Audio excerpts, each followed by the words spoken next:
اور ساتھ ساتھ پرویز الہی صاحب کی آپ کی جو لاسٹ میٹنگ ہوئی ہے اس حوالے سے کچھ افواہیں زیر گردش ہیں.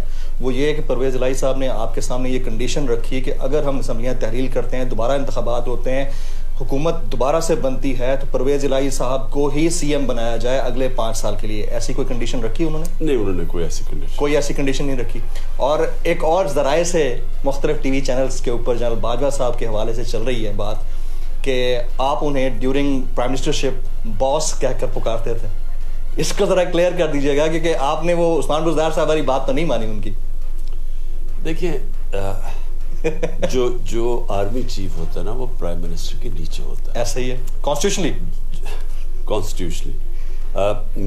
میں ویسے آپ کو ایک ضرور کہوں کہ میں نے جنرل باجوہ کو ایز کولیگ سمجھا تھا. کولیگ مطلب یہ کہ ہمیں, کیونکہ چیلنجز اتنے زیادہ تھے, اور فوج پاکستان کا وہ ادارہ ہے جو انٹیکٹ ہے. سارے یہ جو 2 ڈاکو خاندان جنہوں نے ملک کو لوٹا ہے, انہوں نے سارے پاکستان کے ادارے کمزور کر دیے. یعنی ابھی دیکھ لینا کہ ابھی جب سے شہباز شریف واپس آیا, ایف آئی اے ختم ہو گئی. ایف آئی اے کے اوپر آدمی رکھوایا صرف اس لیے نہیں کہ وہ ملک میں وائٹ کالر کرائم پکڑے, وہ ان کے کیسز ختم کرے اور ہمارے اوپر جھوٹے کیسز بنائے. تو یہ اداروں کو جب آپ غلط استعمال کریں گے, جس طرح پولیس تھانے کو غلط استعمال کرتے ہیں, جب آپ تھانے کو استعمال کرتے ہیں مخالفین کے خلاف پرچے کاٹنا اور اپنی ساری چوری نظر انداز کرنا, تو پولیس تباہ ہو جاتی ہے. اس وجہ سے پنجاب پولیس اور سندھ کی پولیس سب سے برے حالات میں.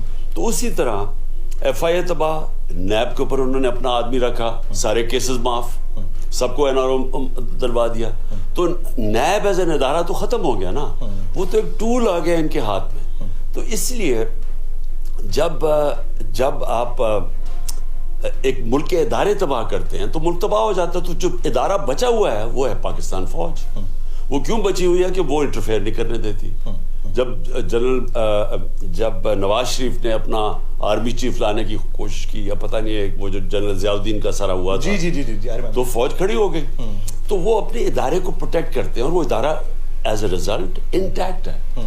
تو ہمیں تو بڑی ضرورت تھی شروع میں جنرل باجوہ کی, اور انہوں نے پوری طرح مدد کی. مثلا کرونا کے اندر ہمیں انہوں نے پورا, ہمارا کوآپریشن تھا, بلکہ پرفیکٹ تھا کہ سول ملٹری ریلیشن شپ کے اندر جو ہارمنی تھی وہ وہاں تھی, وہ زیادہ بہتر تھی اس وقت, اور ہونی بھی چاہیے تھی.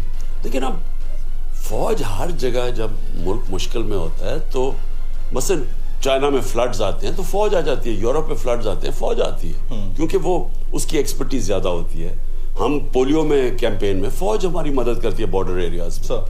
تو جب یہ وہ آئی لوکسٹ, تو اس کے اندر بھی فوج کی مدد, تو ان کی ہماری کوآپریشن تو بڑی اچھی تھی. لیکن جب یہ اپنی حد سے نکل جاتے تھے, مثلا کہ میرا چیف منسٹر رکھو, اب یہ میں اس طرح کہ جی میرے کور کمانڈر رکھو, تو اچھا ویسے آپ نے کبھی یہ فرمائش کی کہ میرے کور کمانڈر رکھو؟ کبھی نہیں. دیکھیں, جنرل فیاض حمید سے متعلق بات ہوتی تھی کہ ان کو چیف رکھنا چاہ رہے تھے آپ, ایسی یہ بات درست ہے یا غلط؟ یہ جان کے کیمپین کی گئی, اور میں سمجھتا ہوں کہ اب میں پیچھے دیکھتا ہوں کہ ایک کانسپریسی تھی, کیونکہ جو باقی کنٹینڈرز تھے آرمی چیف بننے کے, اب ان کو یہ تاثر دیا کہ میں نے نہیں دیا, کیونکہ میں نے کبھی نہیں سوچا تھا کہ کون چیف بنے گا. یہ تو کنٹروورسی شروع ہو گئی یعنی پچھلی جون سے.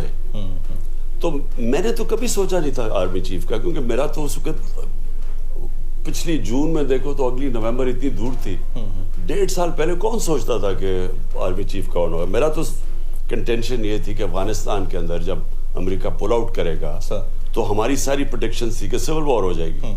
ہمیں کسی کو بھی نہیں پتا تھا کہ ایک دم افغان فوج کولیپس کر جائے گی, جو ہوا. تو ہم نے کہا اگر سول وار ہوتی ہے تو میری کوشش یہ تھی کہ جو ہمارا سب سے بہترین ایکسپیرینس انٹیلیجنس چیف ہے اس کو ہونا چاہیے, کیونکہ اس کے سارے تعلقات ہیں جنرل فیض کے سارے افغانستان میں طالبان سے نیگوشیٹ امریکہ کے بہاف کے ساتھ یہ کرتے تھے, اور اس کے علاوہ جو سینٹرل ایشین ریپبلکس ارد گرد تھی سب کے تعلقات ڈیولپ ہوئے تھے. تو اس لیے میں چاہ رہا تھا, اور میں نے کبھی نہیں کہا کہ میرا آرمی چیف ہونا چاہیے. رائٹ. جنرل فیض نے ریٹائرمنٹ لے لی ہے, حالانکہ پروموشن یا جو اپوائنٹمنٹس ہوئی ہیں آؤٹ آف ٹرن نہیں ہوئی ہیں, آن میرٹ اینڈ سینیورٹی کے بیسس کے اوپر ہوئی ہیں. آپ کو ان کا فیصلہ ٹھیک لگتا ہے؟ خیر وہ تو پرسنل فیصلہ ہے ان کا, اس میں کیا کہہ سکتا ہوں. لیکن دنیا میں کہیں ایسے نہیں ہوتا. نہیں ہوتا, کبھی نہیں ہوتا. یعنی یہ جو سارا ڈرامہ کہ کون ہو رہا ہے, وہ نواز شریف وہاں بیٹھا ہوا ہے, ادھر بیٹھ کے ڈرامے ہو رہے ہیں, وہ اس کو کنسلٹیشنز ہو رہی ہے, اور ایک مفرور ایک کانویکٹ فیصلے کر رہا ہے پاکستان کا آرمی چیف, ایسا تو کبھی نہیں ہوتا. آپ ایک بیانیہ بڑا ڈیولپ کیا آپ نے رجیم چینج آپریشن کا. رجیم چینج آپریشن آپ کو لگتا ہے کہ جو آپ کی نظر میں امپورٹڈ حکومت ہے ان کا یہاں پر پاکستان میں پاکستانیوں کے اوپر مسلط ہونا وداؤٹ انٹرنل فیسیلیٹیشن ہو سکتا تھا, پاسبل تھا؟ بالکل نہیں ہو سکتا. یہ تو آپ اگر 4 بیان ہیں, ہم نے اپنے پروگرامز میں بھی چلائے ہوئے اپنے جلسوں میں سر, ان کے 4 مین خاقان عباسی, احسن اقبال, خرم دستگیر اور مریم, یہ چاروں یہ کہہ رہے ہیں کہ جناب کبھی بھی ایک عدم اعتماد کامیاب ہو ہی نہیں سکتی جب میرے شو پہ کہہ کے گئے تھے جب تک اسٹیبلشمنٹ آپ کی بیک پہ نہ ہو. تو وہ تو 100% کہ انہوں نے فیسیلیٹیٹ کیا. تو آپ انڈائریکٹلی کس کو پھر میر جعفر میر صادق کہتے تھے؟ جب فیسیلیٹیشن کی بات ہوتی ہے تو پھر تو کلیئر اس کو کر دیں آج. دیکھیں جی, نہیں کلیئر تو پہلے یہ ہو جائے کہ جس نے بھی یہ کیا ہے, جن لوگوں نے کیا وہ سارے میر جعفر اور میر صادق ہیں سارے. یعنی جن لوگوں نے یہ رجیم چینج ہونے دیا وہ سب ذمہ دار ہیں, اور انہوں نے سب نے ملک سے غداری کی. وہ کیسے کی کہ 7 مہینے کے اندر آج ذرا پاکستان کے سارے اکنامک انڈیکیٹرز دیکھ لیں, نیگیٹو جا رہا ہے. آپ کسی بزنس مین سے پوچھ لیں, کسی انویسٹر سے پوچھ لیں, کسی کسان سے پوچھ لیں کہ زراعت کا کیا حال ہے, اکانومی کا کیا حال ہے, بزنس کا کیا حال ہے. آپ کوئی باہر کی جو کریڈٹ ریٹنگ ایجنسیز ہیں پاکستان کی, موڈیز ہیں, فچ ہیں, ان کی ریٹنگز دیکھ لیں کہ پاکستان کی وہ کدھر ریٹ کر رہے ہیں. تو ہر طرح 7 مہینے کے اندر یعنی دشمن بھی وہ نہیں کر سکتا تھا جو پاکستان سے ہوا ہے. جو پاکستان کا اکنامک کولیپس کی طرف جا رہے ہیں, جو اب ڈیفالٹ کے کنارے پہ کھڑے ہیں, اور ڈیفالٹ کا مطلب میں صرف میری قوم کو سمجھنا چاہیے کہ ڈیفالٹ کا مطلب سب سے بڑا مسئلہ ہونا ہے کہ ہمارا روپیہ گر جائے گا, اور ہمارا روپیہ کدھر رکتا ہے کوئی نہیں کہہ سکتا, کیونکہ ہمارے پاس فورن ایکسچینج ریزروز نہیں ہیں ان کو اس کو سپورٹ کرنے کے لیے, اور نہ ہی ہمارے پاس اب ابیلٹی ہے باہر سے پیسے لینے کی. ریمیٹنسز بہت نیچے چلی گئی ہیں. ریمیٹنسز کیوں نیچے چلے گی؟ کیونکہ ڈالر کی آفیشیل ریٹ اور مارکیٹ ریٹ میں فرق ہے, اور ٹرسٹ ڈیفیسٹ بھی ہے گورنمنٹ پہ. ڈیفینیٹلی آپ پہ لوگ ٹرسٹ کر رہے تھے. ٹرسٹ ڈیفیسٹ بھی ہے. دوسرا, جب پاکستان کی وہ جو سی ڈی ایس کہتے ہیں کہ جو کریڈٹ کی رسک ہے جی, وہ جب پہنچ جائے کہ 100 اور 90 اور 100 کے بیچ میں, ہاں جی, جبکہ ہمارے دور میں 5%, only 5%, تو 5% سے 100%, اس کا مطلب باہر سے کوئی کریڈٹ نہیں ملنا لگا. کوئی آپ کو باہر سے پیسہ نہیں دینا, نہ کسی کمرشل بینک نے پیسہ دینا ہے, اور نہ ہی کسی نے انویسٹ کرنا ہے پاکستان میں. کون انویسٹ کرے گا؟ اپنے ڈالر باہر سے لا کے چینج کرے گا روپے میں اور انویسٹ کرے گا, کوئی کارخانہ لگائے گا. کیوں لگائے گا؟ جب ڈالر کے اندر ہی اگر وہ پیسہ رکھے تو اس میں بڑا نفع ہے, کیونکہ روپیہ گرتا جا رہا ہے. تو یہ جس نے کیا, میں سوال میرا یہ ہے کہ جس نے یہ کیا پاکستان سے, جس نے بھی ایکسپیریمنٹ کیا, جنہوں نے کیا, انہوں نے یہ سارے میر جعفر اور میر صادق. Very right. آپ نے گزشتہ دن ایک بات کہی کہ حالیہ آرمی چیف کو گزشتہ آرمی چیف کی پالیسیز پر عمل پیرا نہیں رہنا چاہیے. یہ آپ کی خواہش ہے یا آپ کا ان کو مشورہ ہے؟ دیکھیں, میں تو ایز اے پاکستانی بات کر رہا ہوں سر, میں تو بات ہی نہیں کر رہا کہ سر چیئرمین پی ٹی آئی. دیکھیں, ہمارا یہ جو ہوا ہے 7 مہینے کے اندر سر, اس کے اندر جو جنرل باجوہ کی پالیسیز رہی وہ کیا ہوا؟ انہوں نے جب ہماری گورنمنٹ گئی تو سب نے یہ سوچا کہ لوگ اب مٹھائیاں بانٹیں گے, عمران خان کی سیاست ختم ہو گئی ہے. یہ جنرل باجوہ خود کہتے رہتے تھے کہ جی ان کو تو نون لیگ آ رہی ہے اگلی باری, پی ٹی آئی کو کوئی ٹکٹ لینے, وہ تو اپنے آپ کو اے پولیٹیکل بھی کہتے رہے ہیں. یہ اب یہی ڈینجر ہے نا کہ کہتے ہیں اپنے آپ کو ایک پولیٹیکل اور بن جاتے ہیں پولیٹیکل. ایکسپرٹیز آپ کی پولیٹکس میں ہے نہیں, لیکن آپ ایکسپرٹ بن جاتے ہیں. یہ ایسی ہے کہ ایک ہاکی پلیئر کو کرکٹ کا میچ کھلا دو اور وہ سمجھو کہ وہ اچھا کھیلے گا, تو آپ کی سمجھ تھی نہیں. تو ان کو یہ بتایا گیا کہ جناب جب عمران خان کو ہٹایا جائے گا تو یہ لوگ مٹھائیاں بانٹیں گے, اس کی پالیٹکس ختم ہو جائے گی, اور یہ سب کچھ بتایا گیا. جب یہ نہیں ہوا, جب پبلک سڑکوں کے اوپر آ گئی, جب پبلک نے واضح بتا دیا کہ وہ ان چوروں کے ساتھ نہیں کھڑے, اصل میں ہمیں فائدہ کیا ہوا کہ جب یہ چور اکٹھے ہو گئے تو جو ہمارے مخالف بھی تھے نا وہ ہمارے ساتھ آ گئے. سب سے بڑی چینج آئی کہ لوگوں کے اندر ایک غصہ تھا کہ ہماری توہین کی گئی ہے کہ 30 سال سے جو لوگ ایک دوسرے کو چور کہہ رہے تھے, یہ نہیں کہ ہم ان کو کہہ رہے تھے, یہ ان کی سٹیٹمنٹس پڑھ لیں جو انہوں نے ایک دوسرے کے متعلق کہی ہیں, تو سارے کہتے تھے کہ ایک دوسرے چور ہیں. اور جو لوگ ایک دوسرے کو چور کہتے تھے, جو پبلک ان کو چور سمجھتی تھی, جس کی وجہ سے مجھے الیکٹ کیا پبلک نے ان کے ریاکشن میں, انہی کو آپ پھر سے اوپر مسلط کر رہے ہیں اور سمجھ رہے ہیں کہ لوگ بھیڑ بکریاں اور وہ چپ کر کے ایکسیپٹ کر جائیں گے. تو جب پبلک کا رد عمل آیا تو عقل تو یہ کہتی تھی کہ آپ کو ریٹریٹ کرنا چاہیے, آپ کو فوری الیکشنز کروا دینے چاہیے. الٹا انہوں نے کیا کیا, ہمارے اوپر ہر قسم کا تشدد کیا.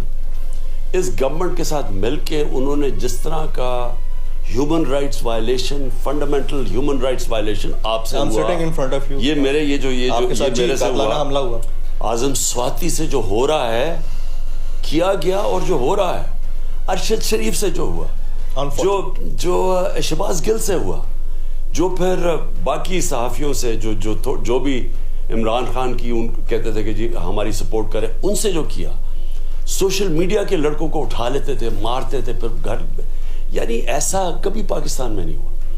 تو بجائے یہ کرنے کے, عقل تو یہ کہتی تھی کہ آپ نے غلطی کی ہے, انسان غلطیاں کرتا ہے, پیچھے ہٹ جائے. انہوں نے الٹا کیا کیا, اس غلطی کو چھپانے کے لیے انہوں نے جا کے اتنی سختی کی کہ جو بھی اس کی مخالفت کرتا تھا, یعنی یہ جو ظلم کیا ملک پہ, اس کو مارنا دھاڑنا, ڈرانا دھمکانا.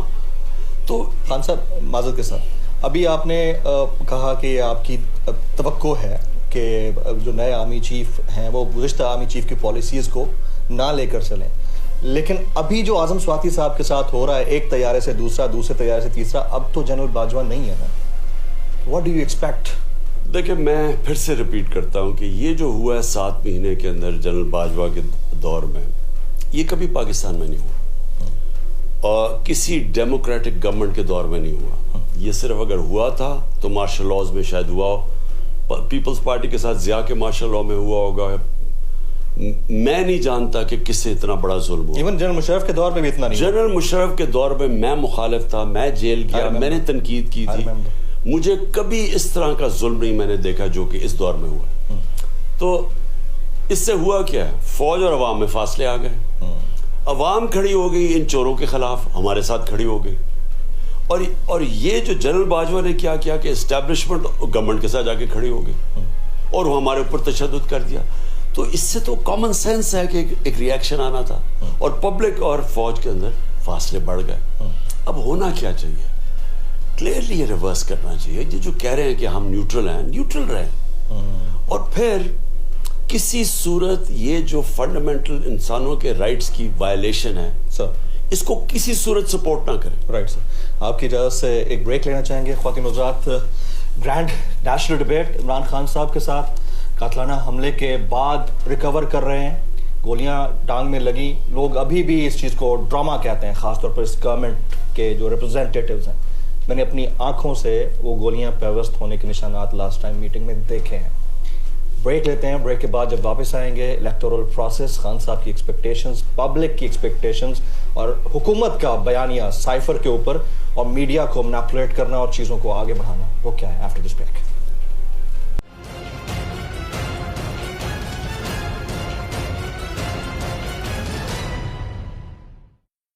Welcome back. Chairman Pakistan Tehreek Insaf, سابق وزیر اعظم پاکستان عمران خان صاحب ہمارے سامنے بیٹھے ہیں اور بڑی تیزی سے ریکور کر رہے ہیں. خان صاحب, الیکشنز کے معاملے کے اوپر آپ کی بڑی توقعات ہیں, لیکن ان کی کوئی نیت نظر نہیں آ رہی. ریپرزینٹیٹیو ان کے وزیر داخلہ ہیں جو لاہور کے اندر بیٹھ کر پریس کانفرنس کرتے ہیں, وہ لاہور جس کے اندر یعنی پنجاب کے اندر آپ کے ایلائز کی حکومت ہے, ادھر شہباز گل کے خلاف مقدمہ درج ہو جاتا ہے اسی دوران. یہ بڑا انفارچونیٹ ہے, لیکن اگین وہ آپ کو چیلنج کر رہے ہیں اور کہہ رہے ہیں ہم نے نہیں کرانے, یہ اکتوبر 2023 کے اندر انتخابات ہوں گے. تو اب آپ کیا کریں گے؟ اسمبلیاں تو سمجھ لیں تحلیل ہو گئیں آخری ہفتے میں, اس کے علاوہ کیا کریں؟ دیکھیے جبیر, پہلے تو الیکشن کی ضرورت کس کو ہے؟ سر, تحریک انصاف کو ہے. ہمارا تو گراف اوپر جا رہا ہے. انہوں نے امید لگائی ہوئی تھی جس طرح یہ اپوزیشن نے اور جنرل باجوہ نے بھی کہ جب انہوں نے رجیم چینج میں مدد کی تو وہ نیچے گر جائے گی پارٹی، وہ تو اوپر جاتی گئی ہے. سارے بائی الیکشنز ہم جیتتے گئے ہیں. جو دوسرے بائی الیکشنز تھے ادھر 17 پارٹیز نے ایک ٹکٹ کے اوپر ہمارے خلاف کھڑے ہوئے تھے اور ان کے ساتھ پوری اسٹیبلشمنٹ سب کی مدد تھی، اس کے باوجود ہار گئے. تو یہ ڈرے ہوئے ہیں الیکشن سے، انہوں نے الیکشنز نہیں کروانے. لیکن الیکشنز پاکستان کی عوام کی ضرورت ہے، ملک کی ضرورت ہے، کیونکہ اکانومی جس تیزی سے آج کھڑی ہوئی ہے ڈیفالٹ کے اوپر.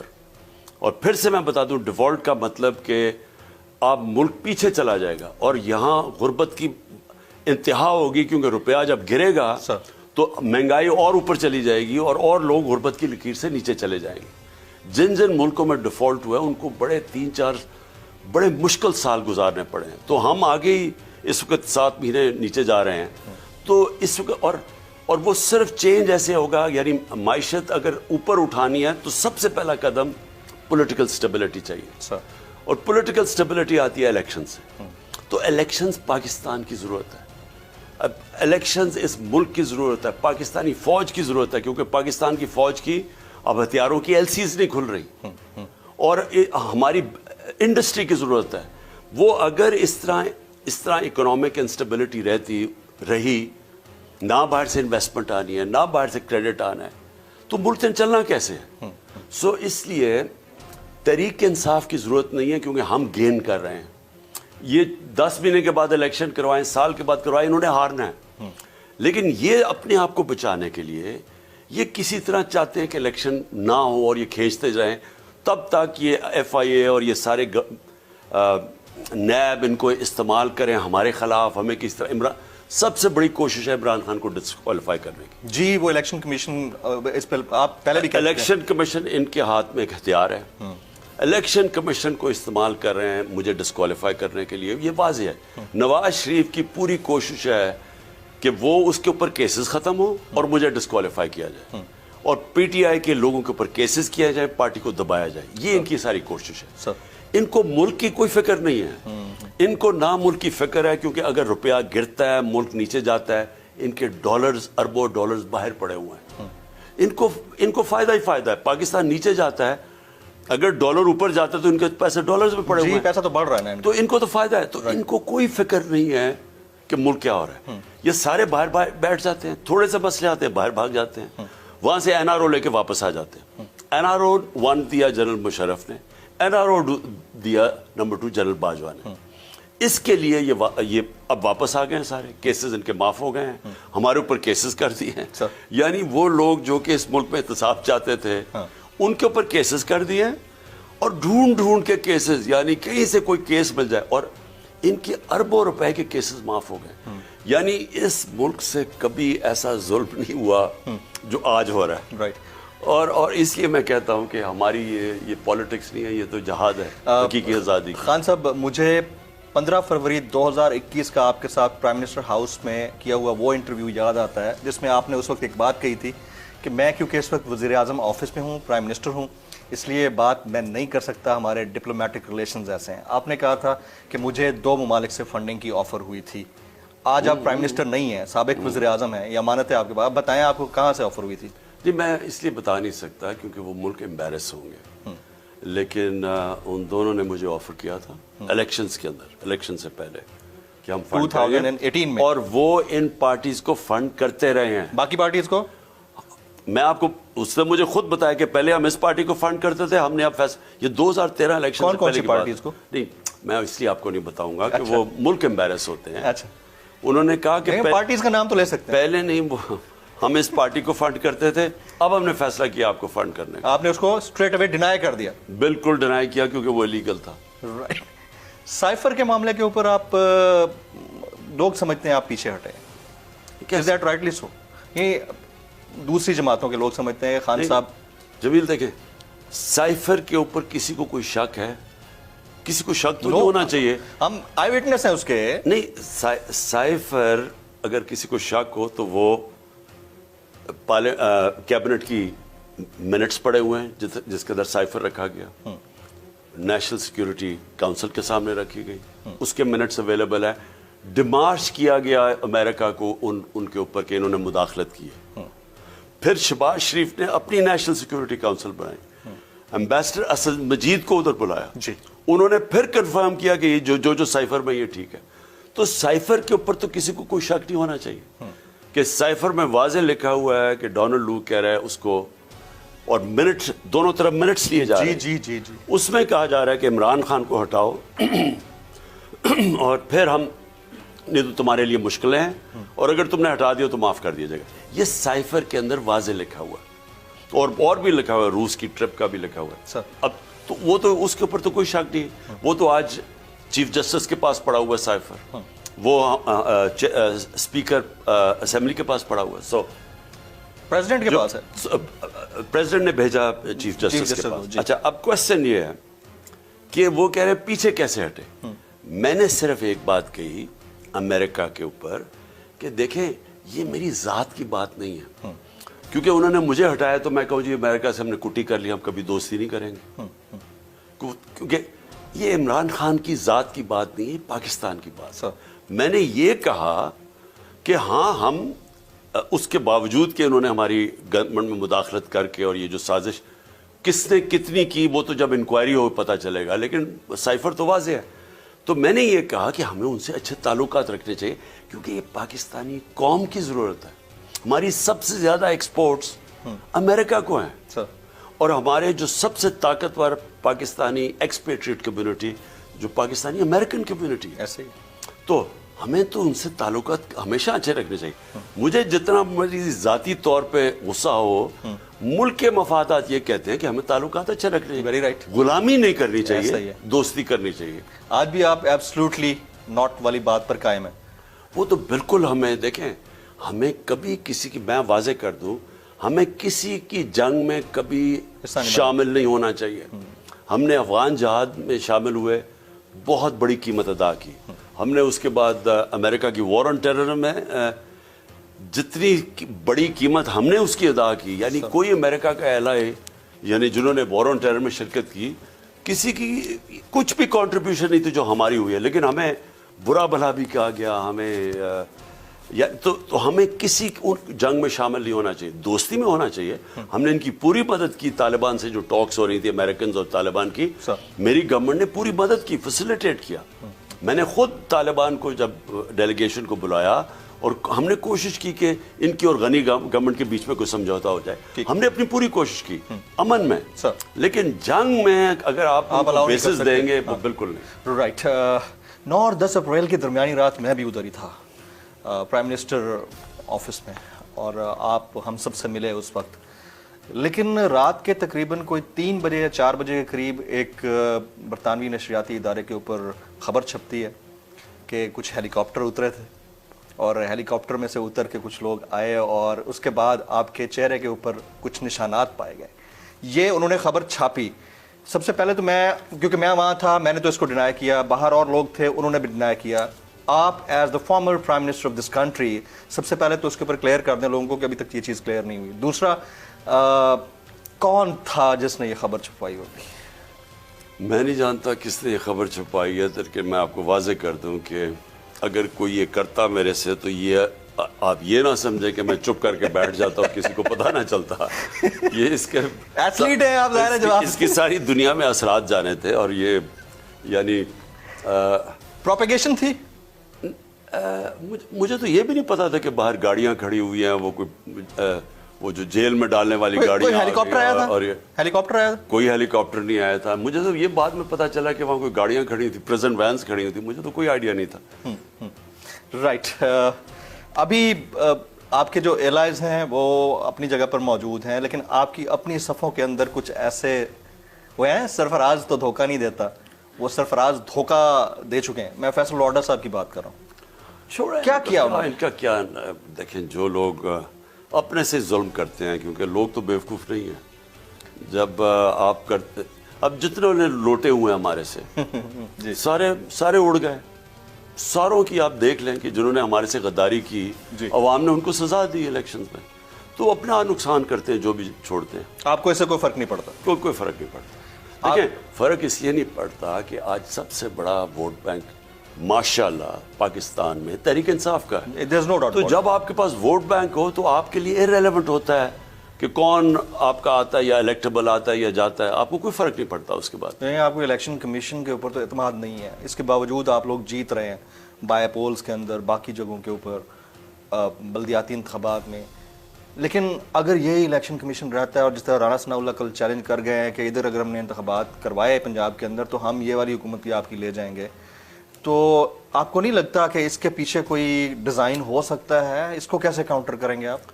دیکھیں، ہم نہ بھی چینج کریں، ہم گورنمنٹ پہ بیٹھے رہیں، ہم اپنے 6-7 جتنے بھی ٹائم ہے پورا کر لیں، ہمیں تو کوئی فرق نہیں پڑ رہا. آپ ذرا سارے اوپینین پولز اٹھا کے دیکھ لیں، سرویز اٹھا لیں، تو پی ٹی آئی کا تو گراف اوپر ہی جا رہا ہے اور یہ نیچے جاتے جا رہے ہیں، ان کا گرتا جا رہا ہے. تو ہمیں تو، میں پھر سے ریپیٹ کرتا ہوں کہ پاکستان، مجھے خطرہ یہ اب ہے کہ یہ چور صرف اپنی چوری بچانے کے لیے، اپنے کیسز ختم کرنے کے لیے، اب نواز شریف کی انتظار ہے کہ اپنے سارے کیسز ختم ہوں، پھر وہ جناب بڑا رائل وہاں سے آئے گا، جی نیلسن منڈیلا واپس آ گیا پاکستان. وہ کل کہہ گئے ہیں کہ نواز شریف صاحب واپس آ رہے ہیں. میں وہی کہہ رہا ہوں نا، وہ کبھی بھی نہیں آئے گا جب تک کیسز ختم نہیں ہوں گے، اور کیسز اب سارے ان کے ختم ہو رہے ہیں. اگر وہ پنجاب میں انٹری مارتے ہیں، سر قطع کلامی، اگر پنجاب میں انٹری مارتے ہیں وہ، لیٹس سپوز پرویز الہی صاحب کی اور ان کی جو انتظامیہ ہے ان کو گرفتار کرے گی؟ بالکل کرے گی، کیوں نہیں کرے گی. دیکھیں، ہمیں کوئی، ہم ہر چیز کے لیے تیار بیٹھے. یعنی ہم نے، اگر انہوں نے جو 7 مہینے ہمارے اوپر ظلم کیا ہے، جھوٹے، میرے پتہ نہیں کتنے، مجھے تو یاد بھی نہیں، 30 FIR کٹ گئی ہوں گی، میں کتنی دفعہ عدالتوں میں گیا ہوں ضمانتیں کروانے کے لیے، مجھے تو آئیڈیا بھی نہیں ہے، کتنا میں بھول گیا ہوں. اس سے زیادہ کیا کریں گے؟ یہی کر لیں گے نا. اس کے باوجود 75% الیکشن جیتی ہے پی ٹی آئی. جی تو کیا کر لیں گے آگے؟ اور اچھا، اب ان کے پاس چیز کیا ہے لوگوں کو دینے کے لیے؟ یہ جو ملک سے کر گئے ہیں، جو ملک کے آج حالات ہیں، یا تو یہ، اچھا ان کا ایک طریقہ تھا ہمیں ختم کرنے کا کہ بڑے اچھے حالات ہو جاتے ہیں ملک کے، وہ جو جس طرح وہ ایک اور طریقہ جس طرح آپ کو یاد ہوگا کہ کسی نے کہا تھا کہ اسٹاک ایکسچینج بھی اوپر چلی گئی ہے اور ڈالر بھی نیچے آ گیا، روپیہ بھی، وہ آپ نے سنے ہوں گے لفظ. تو وہ امیدیں تو آپ لگا سکتے تھے. مجھے ویسے یہ ہے کہ جنرل باجوہ واقعی سمجھتے تھے کہ شہباز شریف کو جینیس ہے. میں سمجھتا ہوں ایک تو ان کے لیے کرپشن کوئی بڑی چیز، پھر ان کو ریئلائزیشن ہوئی، آپ کو لگتا ہے؟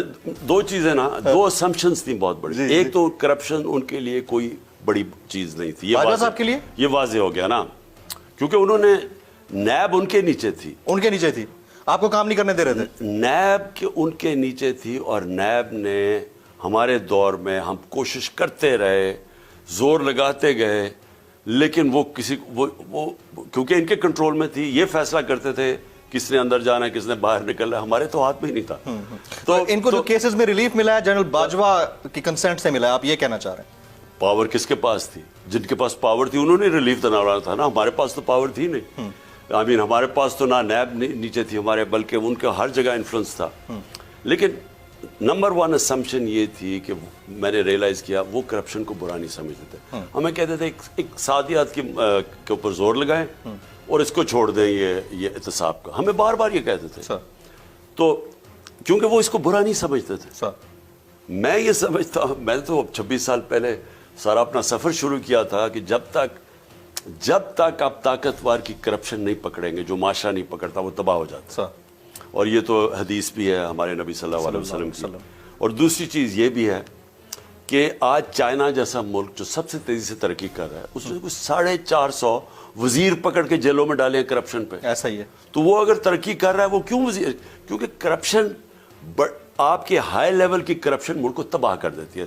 ساری ڈیولپنگ ورلڈ تباہ ہوئی ہے اس سے. لیکن جنرل باجوہ نہیں سمجھتے تھے. اور دوسری چیز، وہ یہ میرے خیال میں وہ یہ سمجھتے تھے کہ شہباز شریف کوئی بہت بڑا جینیس ہے.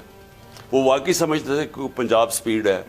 وہ واقعی، وہ جو ساری ڈیولپمنٹ اشتہاروں میں ہوتی تھی، ان کی تو ساری ترقی اشتہاروں میں ہوتی تھی نا، تو وہ واقعی سمجھتے تھے یہ ترقی کر گئے. تو وہ ایکچولی وہ بھی شوق سب کا پورا ہو گیا کہ اب پتہ چل گیا کہ پنجاب سپیڈ کیا ہے. اور جب آپ کو پرفارم کرنا پڑے، ایک پرفارمنگ اکانومی تباہ کر کے گئے. یہ یاد رکھیں کہ 6% گروتھ ریٹ اور 5.7% تیسرے سال میں، 6% چوتھے سال میں، یہ سوائے 3 ملٹری ڈکٹیٹرز کے دور میں کبھی اتنی اس ریٹ پہ نہیں ہوا. اور وہ ایوب خان، ضیاء اور مشرف کے، وہ کیوں ہوا؟ کیونکہ انہوں نے امریکہ کی جنگوں میں شامل تھے. ایوب خان ان کے پیکٹ سیٹوں سیٹوں میں شامل تھے، اور ڈالرز آ رہے تھے پاکستان میں. تب ترقی ہوئی ہے. ہم واحد ڈیموکریٹک گورنمنٹ ہے جو ڈالرز آنے ڈسپائٹ کہ نہیں آئے ڈالرز, اس کے باوجود ہم اس ریٹ پہ گئے تھے.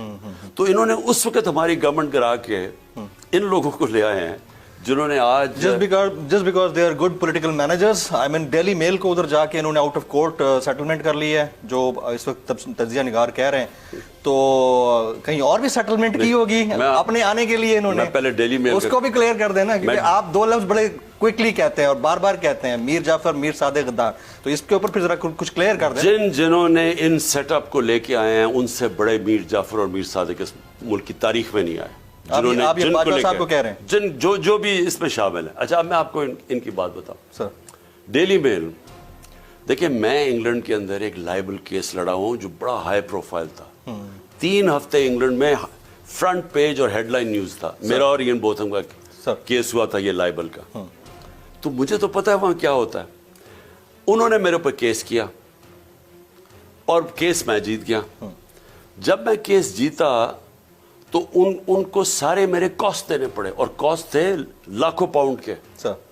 یعنی 15-20 ہزار نہیں, 2 لاکھ پاؤنڈ کے کاسٹ تھے. وہ کاسٹ دینے پڑے میرے. تو اب انہوں نے کیس کر دیا ڈیلی میل پہ. انہوں نے کہا, اور پھر کہا ہم جیت گئے. اگر یہ جیت جاتے تو ڈیلی میل کو ان کے کاسٹ دینے پڑنے تھے. انہوں نے کوئی کاسٹ نہیں دیا. ہاں جی ایسا کچھ نہیں ہے. ڈیلی میل اگر یہ جیت جاتے ڈیمیجز دینے پڑے تھے. انہوں نے کوئی ڈیمیجز نہیں دیے. اس کا مطلب سیٹلمنٹ انہوں نے آؤٹ آف کورٹ سیٹلمنٹ کی ان سے. کیونکہ اگر وہ عدالت میں جاتے, انہوں نے کیوں سیٹلمنٹ کیا؟ انہوں نے سیٹلمنٹ اس لیے کی کہ ڈیلی میل نے ایک تو وہ بتایا نا کہ کوئی فنڈنگ. اچھا وہ فنڈنگ سے کیوں انہوں نے اس کے اوپر اپولوجائز کیا؟ کیونکہ ان کو این آر او مل چکا تھا. جب عدالت سے این آر او مل گیا, وہ جو ڈیفڈ کا ان کی ایک فنڈنگ کا کیس تھا, تو اس لیے انہوں نے وہ ڈرا کیا. لیکن انہوں نے جو باقی چارجز چوری کے ان کے اوپر کرپشن پہ لگائے ہوئے تھے اس پہ وہ کھڑے رہے. اور انہوں نے کیوں آؤٹ آف کورٹ سیٹلمنٹ کی؟ آؤٹ آف کورٹ کا مطلب کہ عدالت میں نہیں گئے ہیں. جی بار بار کر لی ٹیبل, کیونکہ عدالت میں جاتے تو وہ ساری چیزیں سامنے آ جانی تھی. بالکل ٹھیک. تو انہوں نے اس سے بچنے کے لیے ان سے آؤٹ آف کورٹ سیٹلمنٹ کر لیا. تو اس کو انہوں نے کہا کہ ہم, کیونکہ ان کی جو چیلنج بیٹھی ہوئی, ہم اصل میں یہاں ٹریجڈی کیا ہے, ہماری ٹریجڈی ہے کہ یہاں پیڈ چینلز بیٹھی ہوئی ہیں اور یہ ملک کو اتنا نقصان پہنچا رہی ہیں کیونکہ یہ ساری چینلز کھڑی ہو گئی چوروں کے ساتھ. یہ جو ان کے ساتھ اس وقت کھڑی ہے, ان کے ہر کام, ان کا جو چوری کا کام ہے اس کو لیجٹمائز کرتی ہیں ہر چیز کے اوپر. یعنی ملک کے انٹرسٹ کے اگینسٹ جا کے ان چوروں کی مدد کر رہی ہیں. انہوں نے اٹھایا کہ شہباز شریف جیت گیا, صادق اور امین ہو گیا. سر ایک لاسٹ کوسچن, جس طرح آپ نے چینلز کی بات کی ہے, گزشتہ 6 سال میں کل 4 دفعہ پیشیاں ہوئی شعیب شیخ صاحب کی, اور 2 مہینے میں صرف حقیقی بات کرنے کے اوپر, حقیقی صحافت کرنے کے اوپر اور رائٹ کو دکھانے کے اوپر 2 مہینے میں 8 مقدمے ان کے کھول دیے گئے ہیں. آپ کوئی میسج دینا چاہیں گے بول ٹیلی ویژن کے اونر اور پبلک کے لیے, بول ٹیلی ویژن کے؟ دیکھیں یہ بھی پچھلے 7 مہینے کی خوفناک قسم کی ایک انہوں نے ہمارے اوپر اس طرح کا, تو میں نے جس طرح کا, میں نے تو مارشل لاز میں ایسے نہیں دیکھا, جنرل مشرف کے دور میں نے ایسا نہیں دیکھا. سر انہوں نے کیا ہے, انہوں نے جو کھڑا ہوتا ہے ان کے بیانیہ کے خلاف, اور وہ ساری قوم کھڑی ہے ان کے خلاف کیونکہ چوروں کو ایکسیپٹ نہیں کر رہی, انہوں نے ان کے اوپر سختی شروع کر دی. بجائے یہ کہ ریورس کریں, غلطی ہوگی, آپ سب سے غلطی ہو, پیچھے ہٹ جائیں, ریورس کر دیں. انہوں نے اس غلطی کو چھپانے کے لیے انہوں نے سارے میڈیا کے اوپر سختی, جو ان کے بیانیے کے ساتھ نہیں تھا. اور اس لیے بول شعیب شیخ, میں شعیب شیخ کو خاص طور پہ, یعنی جس طرح کا اس نے سٹینڈ لیا اور اس کے اوپر بھی کیسز کیے, بلکہ میں نے ایئر وائی کا بھی دیکھ رہا تھا, ان کے اوپر بھی بڑی انہوں نے سختی کی, سلمان اقبال کے اوپر بھی. ایسا کبھی پاکستان میں نہیں ہوا جس طرح وہ لوگ جو کہ عوام کے انٹرسٹ کو پروٹیکٹ کرنے کے لیے سچی سیاست کر رہے ہیں, ان کے اوپر ظلم کرو, اور وہ جو چور ہیں جو کہ چوروں کے ساتھ مل کے ان کی چوری چھپا رہے ہیں, ان کے لیے بلکہ ایڈورٹس بھی ان کے لیے ان کو ایوارڈ کیا جائے.